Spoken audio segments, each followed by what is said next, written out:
Tu as monté un site e-commerce et tu suis quelques indicateurs, et bien ça tombe bien parce que tout de suite je vais te présenter le guide ultime des indicateurs à suivre quand on est un site e-commerce et qu'on a l'ambition d'aller concurrencer Amazon. Accroche-toi, c'est parti. Le secteur du e-commerce explose depuis une dizaine d'années et il te permet de pouvoir toucher des personnes potentiellement dans le monde entier, contrairement à un magasin physique. Mais attention, car logiquement, c'est un secteur qui est ultra compétitif et le véritable défi est d'attirer toujours plus de clients et d'arriver à les fidéliser sans impacter ta rentabilité. Pour ça, une solution s'impose, que tu suives attentivement tes KPIs. Mais pas n'importe comment. J'ai l'habitude d'accompagner des dirigeants de boîtes e-commerce et je peux te garantir que si ta stratégie marketing est mal conçue ou si tu ne suis pas assez bien tes performances, tu risques de foncer droit dans le mur. Alors, pour éviter tout ça, je vais te donner tout de suite les 11 KPIs indispensables pour faire décoller ton site e-commerce. Le guide ultime. Ces indicateurs, on va les classer en 4 grandes catégories. Les indicateurs financiers, les indicateurs de performance marketing, les indicateurs de satisfaction client et enfin les indicateurs opérationnels. Je te préviens, on va parler de panier moyen, de coût d'acquisition client, de marge commerciale, de taux de conversion et surtout avec des exemples très concrets. Le premier indicateur, tout simplement, c'est le chiffre d'affaires. Le chiffre d'affaires, c'est le montant total des ventes que tu as réalisées. Pour le calculer, c'est très simple, c'est les quantités vendues multipliées par leur prix de vente unitaire.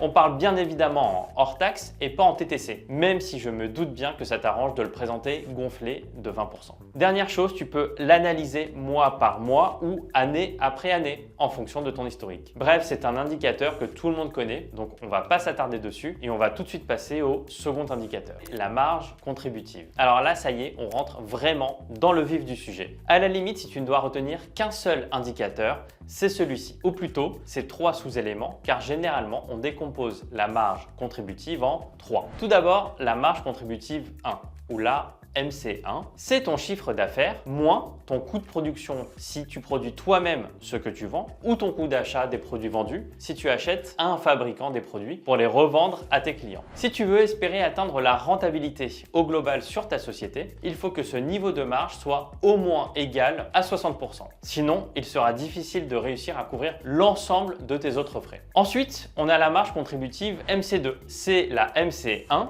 moins 2 choses. Tout d'abord, tes dépenses de logistique, c'est-à-dire les frais de stockage et d'expédition. Et 2, les frais de paiement que tu vas supporter sur chaque transaction, du type Stripe ou autre. Dans ce cas, il faut réussir à être au moins égal à 35%. Enfin, dernière composante de la marge contributive, la MC3. Ici, on va retrouver tes dépenses de marketing et de communication. Il faudra à ce moment-là que ta MC3 soit au moins égale à 25%. Si tu es en dessous, tu auras énormément de mal à réussir à supporter tous tes autres frais, comme les salaires, le loyer ou les honoraires. Le troisième indicateur, c'est le panier moyen. C'est un indicateur purement pour l'e-commerce. Il représente le montant moyen dépensé par commande en ligne. Pour le calculer, il suffit de diviser le chiffre d'affaires par le nombre de commandes effectuées sur une période donnée. C'est un indicateur précieux pour mesurer la pertinence de tes actions marketing, notamment si tu souhaites faire de l'upsell ou du cross-sell, c'est-à-dire inciter tes clients à acheter plus de produits ou des produits complémentaires. Ensuite, quatrième indicateur, le CAC. On en parle tellement, est-ce que j'ai vraiment besoin de rappeler ce que c'est? Bon, pour les mauvais élèves, le CAC, c'est le coût d'acquisition client, c'est-à-dire combien je dois dépenser en moyenne pour attirer un nouveau client. Pour l'obtenir, c'est simple, tu divises le montant total de tes dépenses marketing par le nombre de nouveaux clients. Cet indicateur permet d'évaluer la performance de tes campagnes marketing et le ROI des dépenses consacrées à l'acquisition de nouveaux clients. Et là, ça devient intéressant, car juste avant, on a calculé le panier moyen. Et j'ai déjà rencontré des sociétés qui avaient un coût d'acquisition client qui était presque égal au panier moyen. Donc, à moins d'avoir des clients fidèles qui recommandent très souvent tes produits, tu n'as aucune chance de pouvoir espérer être rentable dans ce genre de configuration. Passons maintenant à la catégorie des indicateurs de performance marketing. Le premier, le taux de conversion. Le taux de conversion, c'est quoi? Eh bien, le taux de conversion va mesurer le pourcentage de visiteurs de ton site qui effectuent un achat. À partir de ce taux de conversion, tu peux mesurer le nombre de visiteurs que vous avez réussi à convertir en clients. Ça te permettra d'évaluer l'efficacité de ton ton site en termes de convivialité, de conception, d'expérience utilisateur, si tout est fluide et intuitif. En moyenne, sur un site e-commerce, on considère que le taux de conversion moyen est compris entre 2 et 5%. Si tu fais moins de 1%, pose-toi les bonnes questions. Le deuxième indicateur dans cette catégorie, c'est le taux d'abandon du panier. Il mesure le pourcentage de visiteurs qui ajoutent des produits à leur panier, mais qui ne finalisent pas leur achat. Pour le calculer, tu prends le nombre de paniers abandonnés que tu divises par le nombre de paniers créés. En général, le taux va être assez élevé, entre 60 et 80%. C'est hyper intéressant de comprendre pourquoi des visiteurs abandonnent leur panier en cours de route, parce que l'abandon de panier, c'est vraiment la bête noire du commerce en ligne.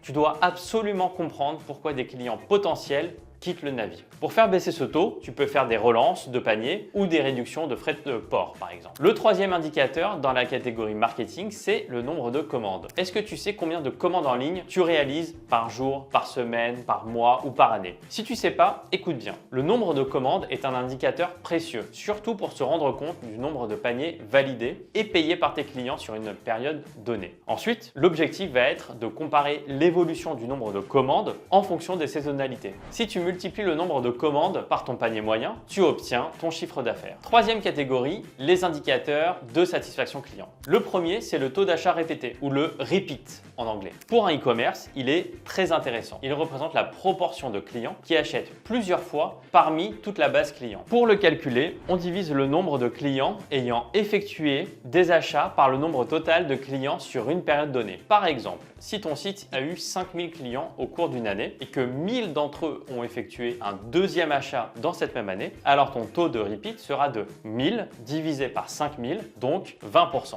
Ce taux est un indicateur important de la fidélité client et de l'efficacité des stratégies de fidélisation que tu vas mettre en place. Tu l'as compris, plus ce taux est élevé et mieux c'est, car cela prouve que tes clients sont satisfaits de tes produits et que leur coût d'acquisition sera plus facilement rentabilisé. Tu peux ensuite segmenter tes visiteurs pour identifier les groupes ayant effectué seulement un ou deux achats et ceux qui ont acheté à de nombreuses reprises. Comment exploiter cet indicateur? Tu peux adapter ton ciblage et ton discours auprès de ces différentes populations. Tu peux adapter par exemple une approche personnalisée auprès des clients qui sont les plus fidèles. Deuxième indicateur dans la catégorie satisfaction client, eh bien tout simplement le taux de satisfaction client. Enfin, quand je dis tout simplement, c'est pas si simple car tu peux mesurer la satisfaction de plein de manières différentes. Tu peux faire des enquêtes de satisfaction, analyser les avis clients, analyser les réclamations, les retours de produits ou surveiller les réseaux sociaux. Tu peux aussi mesurer la satisfaction grâce au NPS. Le NPS, c'est le Net Promoter Score qui correspond de façon très simplifiée à un taux de recommandation de la part de tes clients qui va sur une échelle de 0 à 10. Maintenant, on va passer à la dernière catégorie d'indicateurs, c'est les indicateurs opérationnels et il y en a deux. Le premier concerne tes stocks au sens large. Il va y avoir le niveau de stock que tu dois réussir à optimiser. Si tu as trop de stock, c'est que l'argent que tu as décaissé et qui risque de te manquer à un moment donné. C'est aussi un coût de stockage qui peut être important et je ne te parle même pas de l'obsolescence de tes produits. À l'inverse, si ton niveau de stock est trop faible, tu risques d'être en situation de pénurie. Il faut donc que tu réussisses à trouver le bon équilibre entre les délais d'approvisionnement, les demandes de tes clients et ton niveau de cash. Pour analyser les stocks, il est intéressant aussi de regarder le taux de rotation des stocks. Ce taux est exprimé en nombre de jours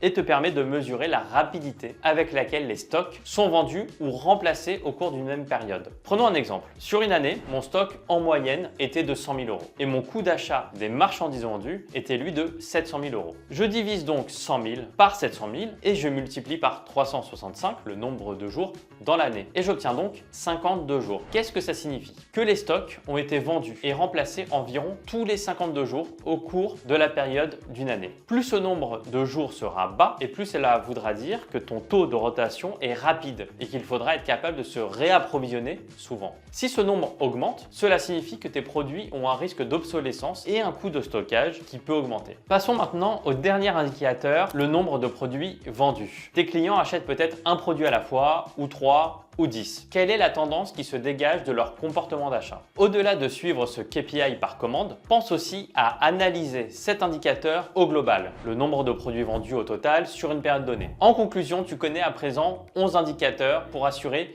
le succès de ton e-commerce. Si on les récapitule, il va y avoir les indicateurs financiers avec le CA, la marge contributive, le panier moyen et le coût d'acquisition client. Ensuite, on va retrouver les indicateurs marketing avec le taux de conversion, le taux d'abandon de panier et le nombre de commandes. Troisième grande catégorie, les indicateurs de mesure de la satisfaction client avec le taux d'achat répété et le taux de satisfaction client. Et enfin, dernière catégorie, les indicateurs opérationnels avec les indicateurs liés au stock et au nombre de produits vendus. J'espère que ce guide ultime t'a permis d'en apprendre davantage et surtout qu'il t'aura convaincu de suivre un certain nombre d'indicateurs pour bien piloter ton business e-commerce. Si c'est le cas, je t'invite à liker et à commenter cette vidéo et indique en commentaire quels sont les KPI que tu as l'habitude de suivre de ton côté. Et moi, je te dis à très bientôt pour une nouvelle vidéo pour parler business, finance et entrepreneuriat.